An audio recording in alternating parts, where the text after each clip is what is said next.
Eh, el 24, no, de este capítulo.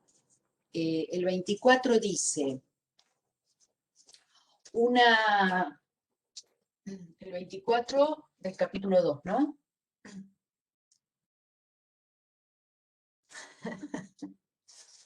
Eh, una lámina metálica rectangular mide 5 metros de ancho y 8 de largo, ¿sí? O sea que tenemos algo así. Esto mide 5, esto mide 8.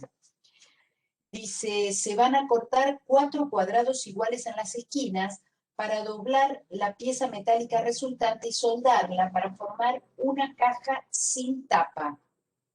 ¿Sí? Es decir, lo que vamos a hacer es cortarle un cuadradito acá, otro acá, otro acá y otro acá, ¿no? Y entonces después yo subo esta parte, y me va a quedar una caja preciosa, algo así, ¿no? Me va a quedar eso, ¿sí? Dice, expresar el volumen de la caja en función de su altura, ¿sí? A ver, primero, volumen de esa caja, ¿cómo se expresa? ¿Saben qué es el volumen? Sería la altura por el ancho por H, que el H no me acuerdo qué era. Bueno, Altura por, a ver, altura, ancho y el y tercero. largo. Es largo. Bien, como dice ahí alguien, base por altura por profundidad. Bien, que no es más que pensar, no es más que pensar en la superficie de la base, ¿sí? Este rectángulo, que es el que en realidad nos queda formado acá, la superficie de esta base por la altura, ¿sí? Entonces pongo superficie de la base por altura. Bueno, ese es el volumen. Ahora, ¿cuánto va a medir la superficie de la base? Fíjense que si esto medía 8 y yo le saqué un cuadradito, ponele que este cuadradito tiene lado X, ¿sí? ¿Cuánto da la superficie de este rectángulo?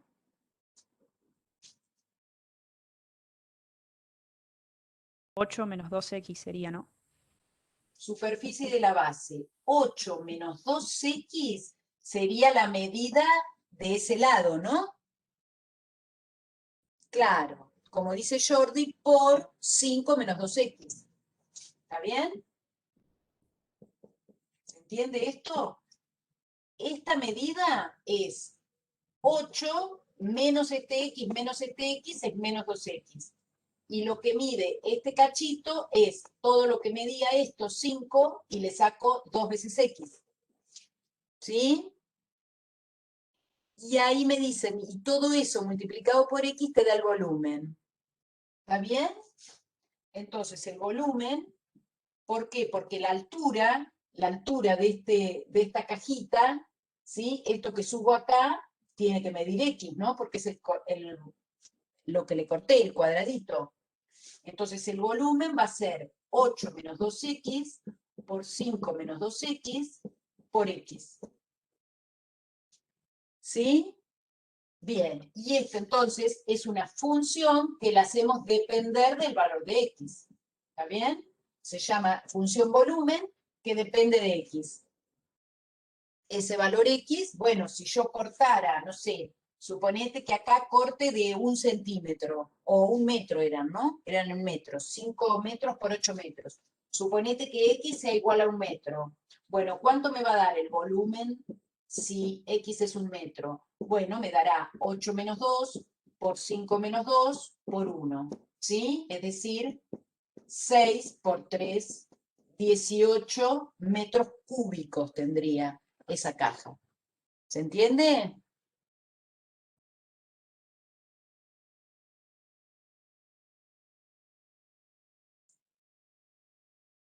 ¿Sí?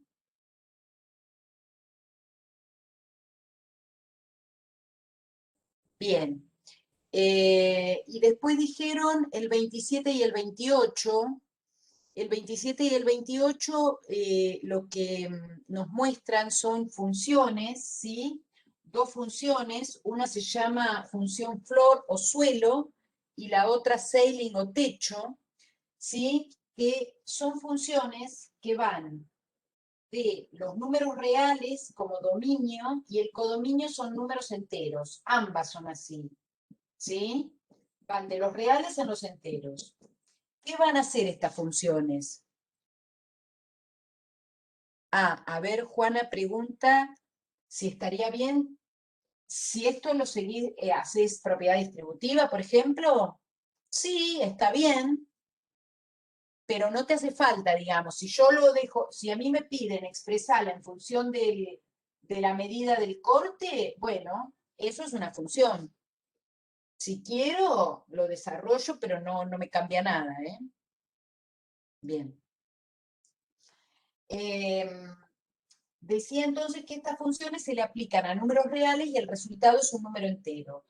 ¿Qué va a hacer la función flor o suelo?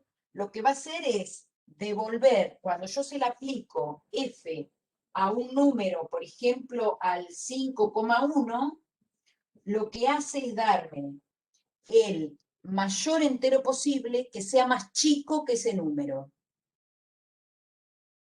¿Sí? En general, es útil a veces graficar la recta real, ¿sí? Si yo tengo el 5 acá y el 6 acá, bueno, cualquier número que esté entre 5 y 6 va a tener como resultado el 5, ¿sí?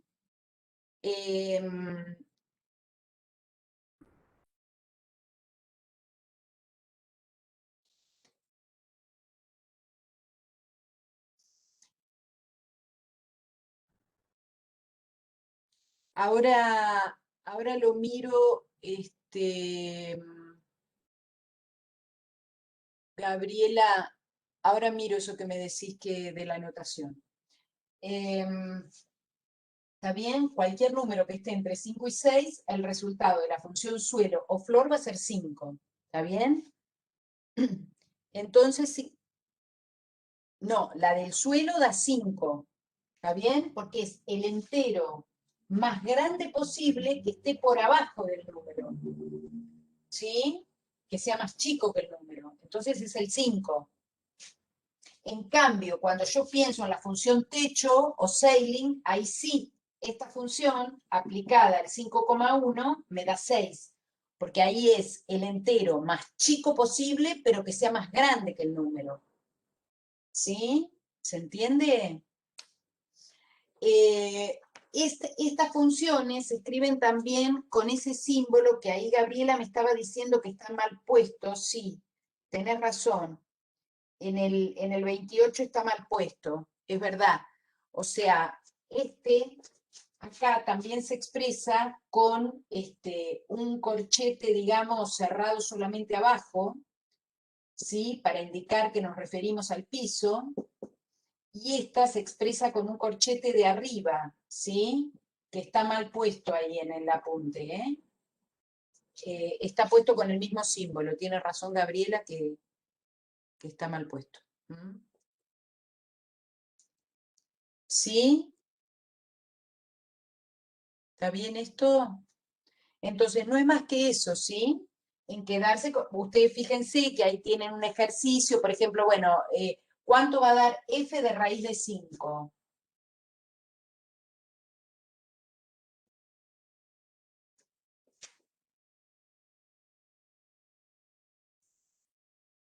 Dos, ¿verdad? Porque raíz de 5 es 2, y algo, ni siquiera me importa mucho cuáles son sus decimales, porque seguro que si es 2, y algo, va a estar acá, entre el 2 y el 3. O sea que el piso va a ser 2, y si miro el techo va a ser 3. Ay. Si miro el techo, esto va a dar 3. ¿Sí? ¿Se entiende eso? Y después ahí Juana pregunta la función factorial, sí, en el 29 se define la función factorial, eso también lo vamos a ver bastante en el capítulo que sigue, no en el otro, ¿sí? Ahí vamos a trabajar mucho con los factoriales. Y la función factorial, sí, no es más que eso, lo que define la función, digamos, se nota con, si yo tengo un número cualquiera, natural, natural, y se define con ese símbolo, como si lo estuviera gritando, ¿no? El resultado es la multiplicación desde n, ¿sí? Decreciendo de 1 en 1 hasta el 1, ¿sí? Entonces, si yo quiero saber cuánto da 4 factorial, esto es 4 por 3 por 2 por 1, ¿sí? Entonces, esta es una función, ¿sí? La función factorial es una función que va de naturales en naturales, ¿sí? Se le aplica solo a números naturales y el resultado es un número natural. Nadia pregunta el techo de raíz de 11. Raíz de 11 es un número que está, ¿dónde? Entre 3 y 4, ¿no? Porque ya si fuera, no, ¿qué dije? Raíz de 11 está entre, sí, está bien lo que dije, ¿no? Entre 3 y 4, ¿sí? Porque si fuera raíz de 9 es 3, ¿sí? Y si fuera raíz 3, 31, bien. Entre 3 y 4. Entonces, bueno, nada, si está acá, el piso sería 3, el techo 4, ¿sí? ¿Mm?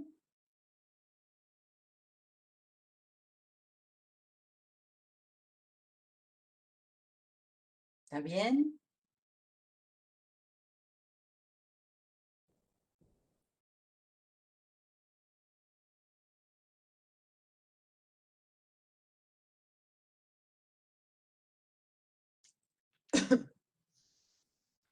¿Qué más? ¿Algo más que les haya quedado de este capítulo?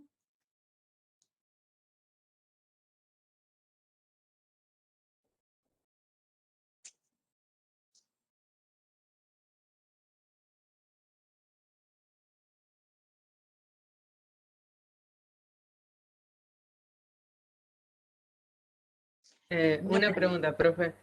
sí, Te quería hacer una pregunta. Para cuando tenemos que justificar algo, ¿está bien intercalar como palabras y las cuentas? Como suponete, en caso si la función, en caso de que la función tal, o sea, ir disponiendo palabras y mientras voy expresándolas. sí, Porque tenía un problema que no sabía cómo poner. Entonces la única función correcta sería H, A en B, suponete. Pero tenés que escribir las palabras, entonces la función correcta sería, me, me hacía como un problema y no sé no si había será alguna opción. ningún problema. Todas las palabras que escriban está perfectamente, ¿sí? No, pueden, por supuesto que pueden escribir. Depende qué cosas, digamos, ¿no? Si yo tengo que hacer una demostración, puedo escribir palabras, pero no puedo decir, ah, bueno, el conjunto A está contenido en el conjunto B porque está contenido, ¿no? Bueno, ahí no, sino cuando tengo que, si voy haciendo una demostración y voy explicando mis justificativos con palabras, sí está bien. ¿Mm? Ok, justamente eso era lo que preguntaba. Muchas gracias. No, de nada. Em, no, lo que viene después de la página 27 del capítulo 2 no lo vamos a ver. Es hasta la página 27 que vemos el capítulo 2. Después ya comenzamos con el capítulo 3. Igual hay que ser específico. Sí, sí, este, es cierto que cuando uno justifica, bueno, tiene que decir correctamente, digamos, lo que está queriendo justificar. Por eso digo que a veces está bárbaro escribir con palabras, les diría que a veces cuando uno está aprendiendo a hacer las justificaciones hasta es mejor porque uno va entendiendo el sentido de la oración que va poniendo, pero bueno, hay que estar claro eso, digamos, que una cosa es que yo explique la justificación y otra cosa es que yo decrete que algo se cumple sin decir por qué, sino que, bueno, yo escribo que esto es así. Ahí es donde hay que tener cuidado. Bueno, ¿alguna otra cosa de este capítulo? ¿Quieren que hagamos algún ejercicio más de álgebras de Boole? Como para que vean por ahí algún otro ejemplo.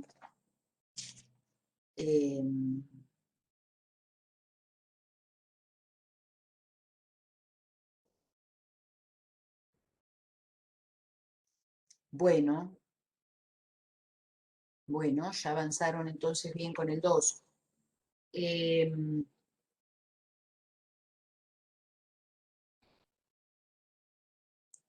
Bueno, si quieren miramos, por ejemplo, podemos mirar no sé si quieren el ejercicio 1 del capítulo 3, ¿sí? Como para que vean uno más del tipo de lo que miramos hoy para analizar propiedades, ¿sí? Así tienen algún ejemplo más como para arrancar con los que tienen ahí. ¿Les parece? Hacemos ese, después, si quieren, ustedes siguen mirando.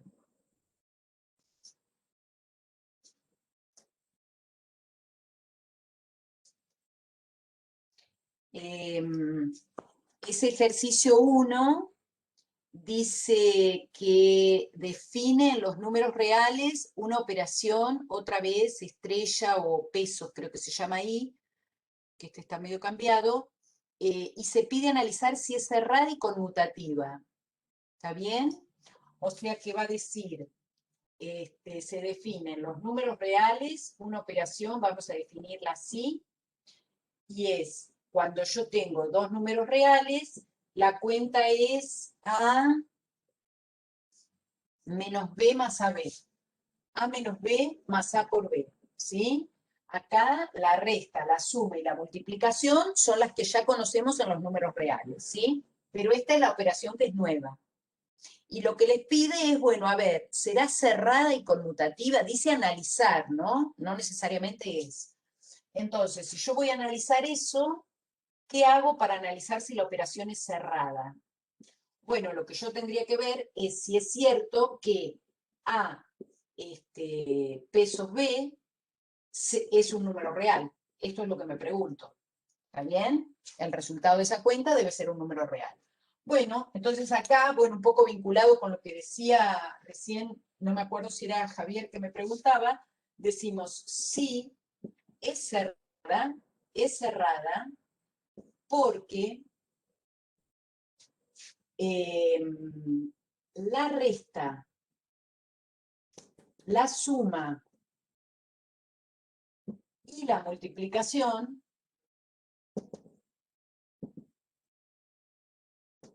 es cerrada en los reales.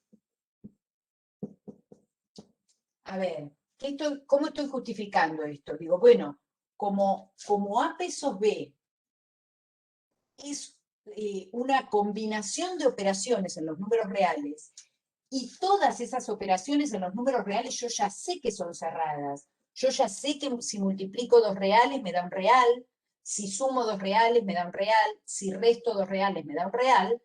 Entonces, eso me permite asegurar que el resultado de toda esta cuenta, ¿sí? Entonces, A menos B más AB, seguro es un número real. ¿Se entiende? Y ahí lo expliqué con palabras. ¿Sí? No hace falta dar un ejemplo, porque, a ver, yo estoy mirando una propiedad. Estoy mirando una propiedad. Se tiene que cumplir para todos. Si vos querés, para entenderlo más, podés decir, bueno, si yo hiciera 2 pesos B, perdón, 2 pesos 3, ¿cuánto me va a dar? Me va a dar 2 menos 3 más 2 por 3. ¿Se entiende? Esa es la cuenta que habría que hacer. Bueno, yo justo estoy tomando enteros, entonces este resultado me va a dar en enteros, ¿no? 2 menos 3 más 6, ¿sí? 2 menos 3 es menos 1, más 6, 5. Bueno, tomé dos números reales, me da un real. Pero esto, digamos, si yo no explico lo que está acá y pongo solamente este ejemplo, eso sí que no sirve. ¿Mm? Porque un ejemplo no me alcanza para probar una propiedad de todos. Claro, claro. ¿Sí? ¿Se entiende? O sea, si yo pongo esto y de paso te doy el ejemplo, bueno, te doy un bonus track, ¿no? No hacía falta, te lo muestro. Ahora, si esto no lo escribo y escribo solamente esto, eso sí que no alcanza. ¿Eh? Ahora pregunta si era conmutativa. ¿Será conmutativa? ¿Qué opinan ustedes? Conmutativa sería ver que A pesos B debería dar lo mismo que B pesos A. Esto, otra vez, si es propiedad, tiene que pasar para todos. ¿Tienen alguna sospecha de si se va a cumplir o no? Porque si se cumple, tengo que dar una demostración. Si no se cumple, la demostración sí la doy con un contraejemplo. ¿Se entiende esto? No es conmutativa, dice, porque A menos B más AB es distinto de B menos A más BA. Bueno, está bien, Jordi, pero entonces demos un contraejemplo, porque siempre es distinta esa cuenta. Bueno, está bien. Entonces, a ver, ¿podemos dar un caso? ¿Podemos usar este mismo o no? ¿Qué pasa si ahora digo, bueno, a ver, no se cumple? ¿Por qué? Porque si hago 2 pesos 3, ya vimos acá que me daba 5. Y si hago 3 pesos 2, me va a dar 3 menos 2 más 2 por 3. Bueno, más 3 por 2 en realidad. Más 3 por 2. Entonces, esto da 1 más 6, 7. Listo, con ese, acá sí me alcanza, ¿se entendió? Acá sí. Muestro 1 donde falla, ya está. ¿Sí? O consulta, o profe, o también podemos decir que no es conmutativa porque la resta no es conmutativa y ahí se aplica la resta, ¿o no? ¿Por qué no es conmutativa? Resta, y porque es menos 2 y aclaramos eso, bueno. Bueno, entonces date un ejemplo para eso, suponete. O sea, porque ahí, si vos, o sea, no está mal, pero digo, si vos decís que la resta no es conmutativa, tendrías que decir, bueno, no es conmutativa, pero podría ocurrir que este otro número que yo estoy sumando acá compense eso que me da distinto, ¿me entendés? Bueno, sí, claro. Sí, sí. ¿Sí? En cambio, en todo caso, vos podés decir, bueno, si yo tuviera A menos B más AB, ¿sí? Esto, si fuera igual a B menos A más AB, más BA, digamos, acá vos podés decir, bueno, yo ya sé que AB es lo mismo que BA, porque eso es multiplicación de enteros, de reales, con lo cual esto se cancela y me quedaría Ujú. A menos B igual a B menos A. Y esto no siempre es cierto, ¿sí? Diría absurdo, suponete, como que estuviera probando por el absurdo, ¿se ve? No. Si fueran iguales, tendría que pasar esto. Y esto no pasa porque, por ejemplo, 3 menos 2 es distinto de 2 menos 3, suponete. Sí, ¿Sí? sí, sí.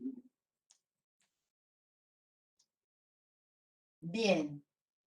Entonces, bueno, en este caso voy a responder que la operación es cerrada, pero no conmutativa. ¿Sí? Bueno, eso es lo que tienen que ir haciendo en estos ejercicios, ¿sí? Después les pide analizar los naturales con el producto, que algo estuvimos mirando hoy también. Después les pide partes de un conjunto con la intersección, que también hoy estuvimos mirando algo. Alguien habló del elemento neutro ya de eso, ¿no? Los reales menos el cero con la multiplicación, también lo miramos hoy, ¿se acuerdan? De última, vuelvan a mirarlo, ¿sí? A ver si los ayuda como para poder escribirlo. Sí, bueno, no sé si Juan Cruz me escribió eso recién o ya me lo había escrito. No, ahí está diciendo otra cosa. A ver, lo que dice Juan Cruz, interesante.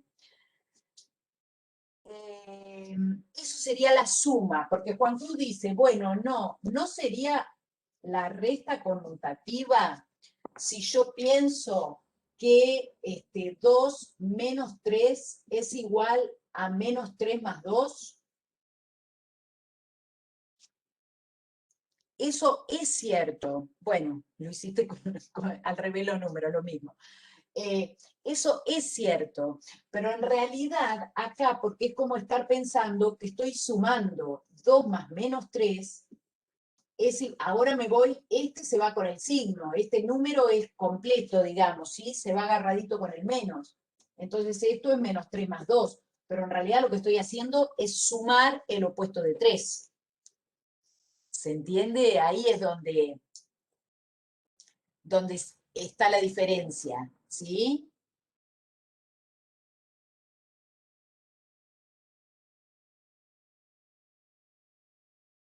Por eso yo hoy les decía que en realidad uno define la resta a partir de sumar el opuesto.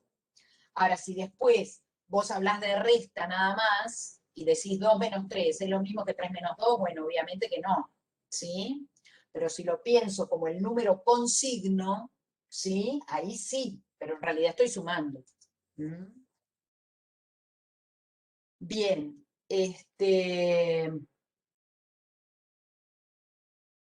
bueno, no sé si quieren preguntar algo más o trabajan ustedes en lo que queda. Esto que les decía de que traten de llegar a hacer los ejercicios, ¿sí? Hasta el 6. Tratar de hacer eso y el trabajo práctico.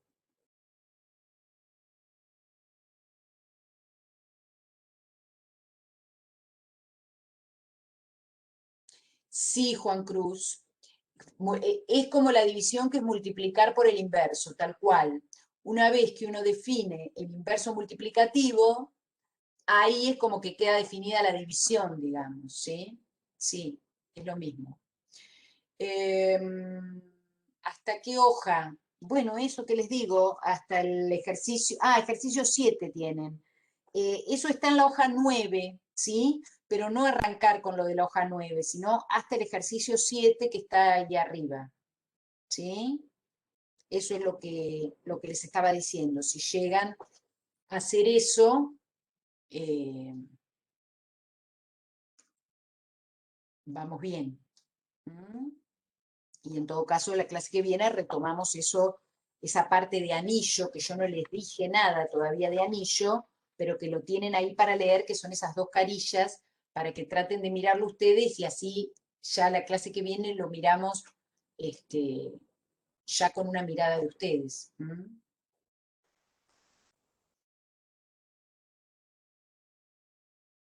Sí, a ver, vamos a parar la grabación porque